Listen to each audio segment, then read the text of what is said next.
Ang susunod na programa ay rated PG. Patnubay at gabay ng magulang ay kailangan sa mga batang manonood.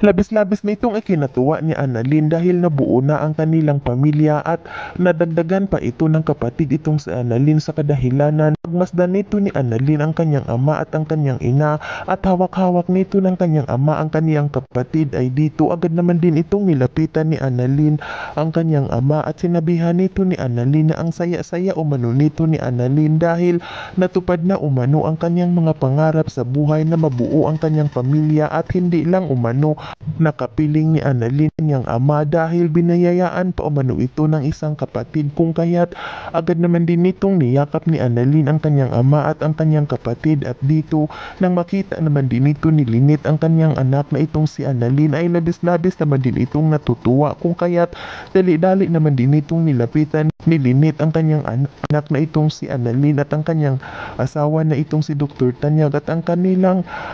maliit na anak.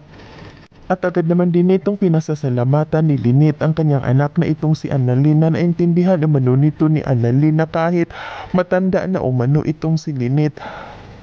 ay nabiyayaan pa umano ito ng anak sa kadahilanan na agad naman din itong sinabihan ni Annalyn ang kanyang ina na super bliss umano nito ni Annalyn kahit may edad na umano ang kanyang ina ay nabiyayaan pa umano ito ng kapatid sa kadahilanan na agad naman din itong nagtatawanan itong mag-ina at dito agad naman din itong hinawakan ni Annalyn ang kanyang kapatid at niluluko nito ni Annalyn ang kanyang kapatid dahil sa kanya umano nagmana.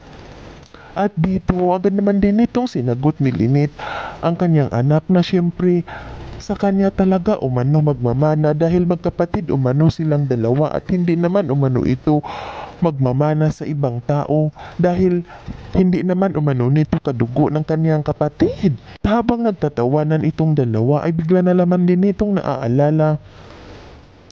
ni Annalyn na si Annalyn umano noon ay lumaki umano ito na hindi nakilala ang kanyang ama at napakaswerte umano sa kanyang kapatid dahil kapiling umano nito ang kanyang ama at ina at hindi lang umano ang kanyang ama at ina dahil kapiling din umano nito